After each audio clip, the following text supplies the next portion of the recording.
Hey, thanks for joining us for this video meant for the Wednesday, March 20th, I think. Because last time we didn't cover the nomenclature stuff, I want to cover that here, the problems. And if you haven't already, you should definitely read Klein 19.2 about the nomenclature rules before you tackle these. But before we look at the practice problems here, I wanted to remind you about the functional group priority. This table is something that you do kind of want to know, and these are the lower priority functional groups, meaning if, like, let's say alkene and a ketone exist in the same molecule. There's two different functional groups, alkene and a ketone. You might wonder, well, which way should I start numbering the carbons? You start numbering the carbons based on these priority list.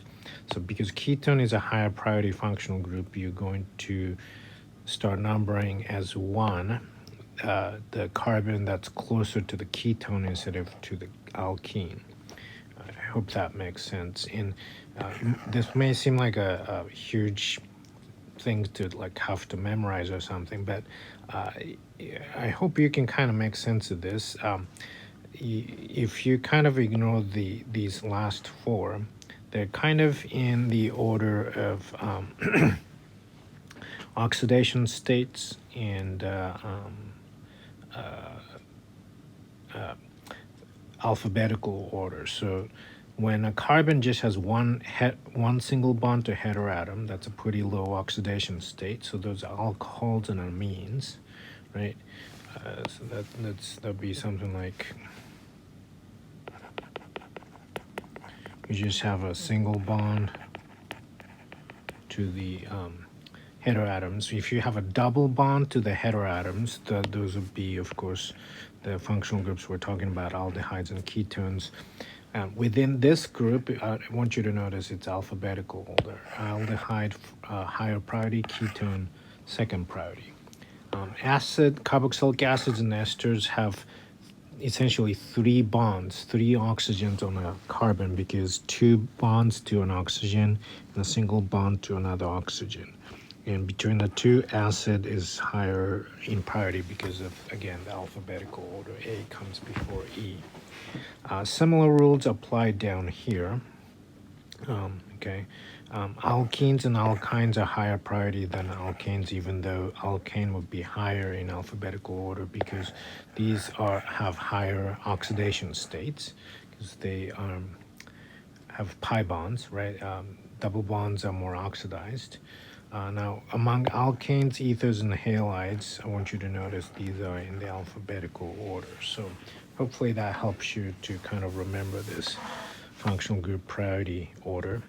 And with that in mind, let's see if we could tackle these problems. So maybe it might be a good idea to pause your video and then tackle these problems if you would. And we'll compare answers. I'm not going to be asking for volunteers, but you should definitely volunteer to answer these on your own. Okay, so let's see if we could name these guys first. So here we've got aldehyde. Whatever the chain that contains the aldehyde is going to be your main chain. So this could be the main chain actually, or this, because it's the same number of carbons either way. So there's 1, 2, 3, 4, 5 carbons. This would be how we would number them. When it comes to aldehyde, aldehyde has to be at the end of any chain, so you don't have to indicate the location of the aldehyde. So all we have to do is to say that there's a propyl group on the second carbon. So 2-propyl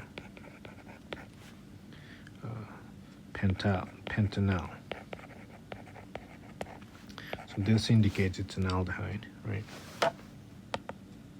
Oops. For B, this one's a bit tricky perhaps because If you said this is cyclobutanol, that would be wrong because there's a cyclobutane which only accounts for 4 carbons. There's a 5th carbon that is the aldehyde. So this is a 5 carbon compound. Now that doesn't mean you can call this cyclopentanol because this is not a cyclopentane either. So the way this is named is it's a cyclobutane, first of all.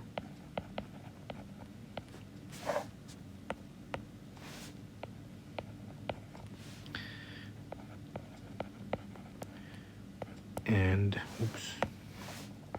and it has an extra carbon, and that's why you had carb.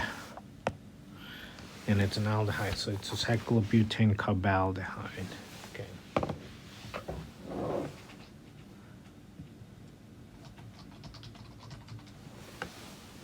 Now for C here, it's a bit more complex, and it's a little hard to see this carbon, sorry, right there. But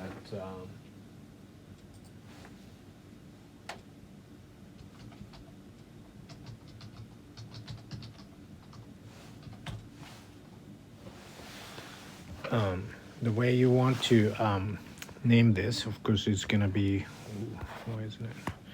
We need to we need to first decide on where is the main chain. It's going to be 1, 2, 3, 4, 5.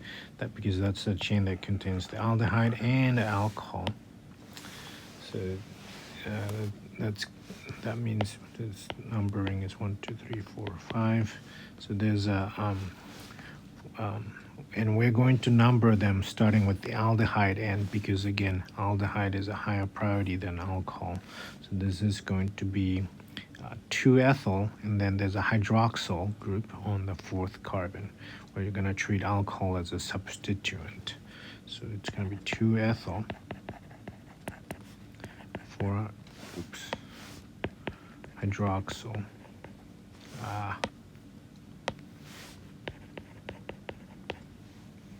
And once again, it's a pentanol. But wait, there's more because there's chiral stereochemistry at carbon number 2 and 4 and carbon number 2. I hope that makes sense that it's going to be 1, 2, 3 R. Okay, so 2R. At carbon number 4, it's going to be S. That goes on in front of that name. And for D, that's just a ketone there, cyclohexanone.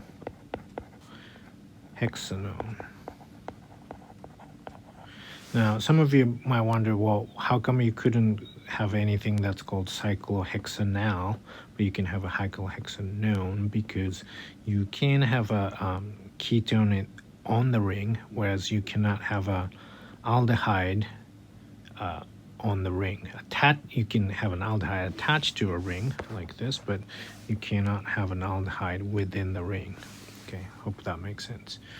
So the numbering is going to be 1, 2, 3, 4, 5, 6. Or you could count them the other way, but it would be the same result. So D is going to be 2266 tetramethyl cyclohexanone.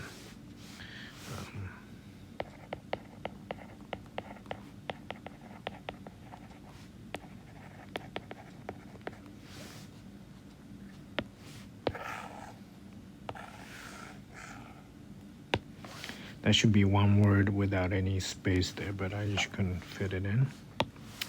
Okay, what about E here? So this is when you're gonna have to treat one of the ketones as a substituent, and when you do that, you use the name oxo group. Okay. The numbering is gonna be 1, 2, 3, 4, 5. So this is 1, 2, 3, 4, 5.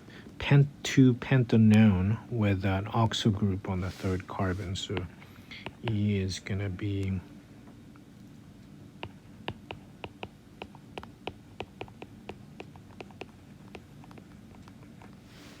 like that. Okay. As far as drawing these acetaldehyde, as acet means 2 carbons. Like this would be acetic acid. Acetaldehyde would be the aldehyde. Benzaldehyde is something that I want you to know the common name of. So that's benzaldehyde. There's a hydroxy group on the metacarbon, so that's like that. 3 says 3-bromobutanol. So it's butane with an aldehyde in the end. And there's a bromo group on the 3rd carbon. So let's see if this is gonna be R. 1, 2, 3. In fact, that is R, so that's correct. And D says cyclopentadiene. So apparently on a cyclopentane is 2 ketones on carbon number 1 and 3. So that would be it. Okay. Again, if you have questions, please let me know, or save them until the Friday class, perhaps. And I miss you guys, and I'll see you on